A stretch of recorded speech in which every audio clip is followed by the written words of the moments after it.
안녕하세요, 윤테크입니다.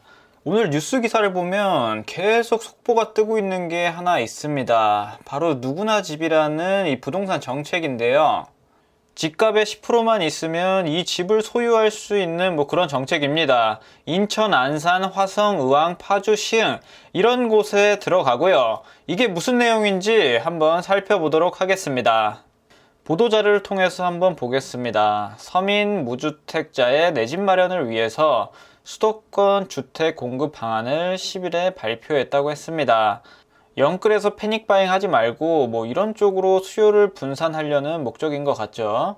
6개 지역에 총 1785가구를 공급할 예정이고요. 연내 사업자를 선정해서 22년 초부터 분양을 추진할 예정입니다. 22년에는 5,800가구를 사전 청약할 예정이고요. 그리고 TF팀을 만들어서 더 많은 공급 물량을 지속적으로 발굴할 것이라고 얘기를 했네요. 저도 이걸 처음 보고 이익을 공유한다고 해서 되게 부정적으로 봤는데 읽어보니까 생각보단 괜찮더라고요.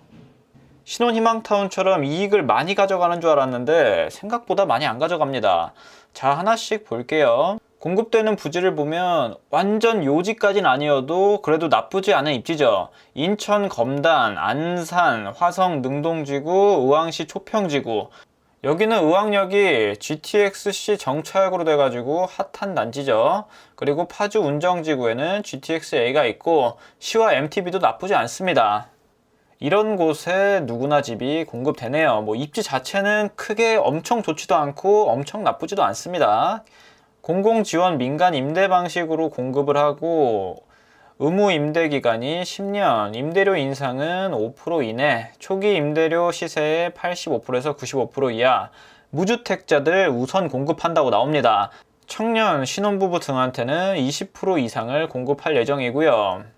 그리고 누구나 집의 사업 개요를 보면 안정적인 소득원은 있지만 당장 집이 마련할 목돈이 없는 분들을 대상으로 하죠.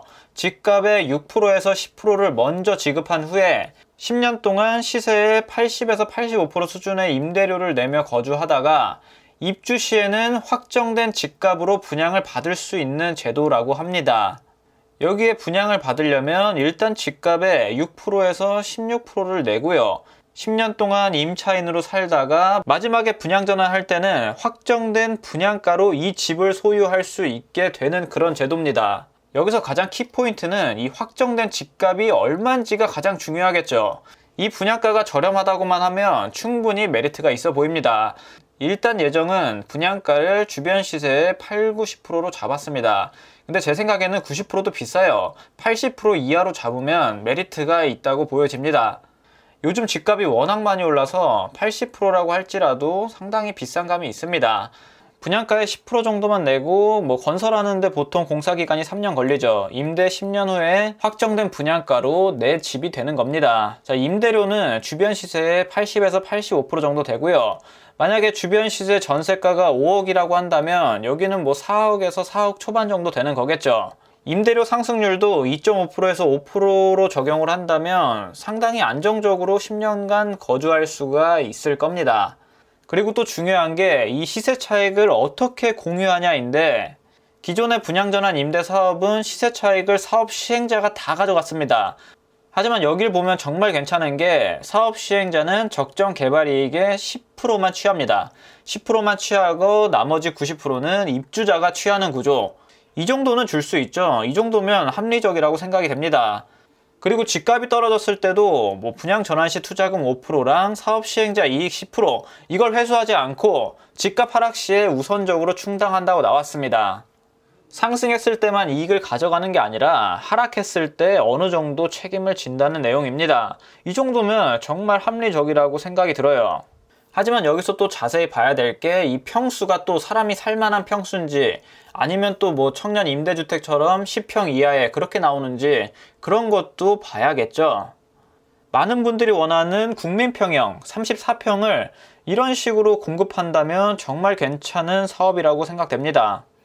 자, 정리해보면 분양가가 주변 시세의 80% 이하로 합리적이어야 되고 아파트 사이즈는 최소 25평, 방 3개, 화장실 2개 정도만 제공을 해주면 정말 좋은 사업이라고 볼 수 있습니다. 앞으로 어떻게 진행되는지 잘 살펴봐야겠죠. 다음으로 누구나 집 입지 조건을 보면 인천 검단 괜찮죠? 여기 입지도 괜찮습니다. 인천 검단에 1230가구가 들어가고 사업자 선정 시기는 21년 하반기라고 나와 있네요. GTX-D가 무산되긴 했지만 그래도 검단은 괜찮습니다. 또 검단 내에 AA26블럭, AA27블럭 여기도 한 3000가구 정도가 들어가네요. 21년 하반기에 사업자가 선정될 거고요. 다음으로는 파주 운정 3 A35블럭 여기 입지도 나쁘지 않죠. 910가구가 들어갑니다. 다음으로는 의왕 초평 A2블럭 의왕역이 GTX-C 정차역으로 거의 확정이 됐죠. 자격 조건만 되신다면 여기는 정말 좋을 걸로 예상이 됩니다. 951가구 들어가고요. 여기도 21년 하반기에 사업자를 선정한다고 하네요.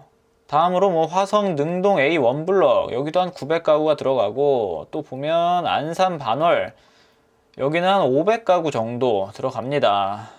다음으로는 시와 MTB 여기 거북섬이라고 그러죠. 여기 입지도 괜찮습니다. 여기 3,300가구 들어가고요. 이 외에는 유보지 일부를 주택용지로 변경해서 평택 고덕, 화성 동탄, 양주 해천 이런 곳들이 들어갈 예정이라고 합니다.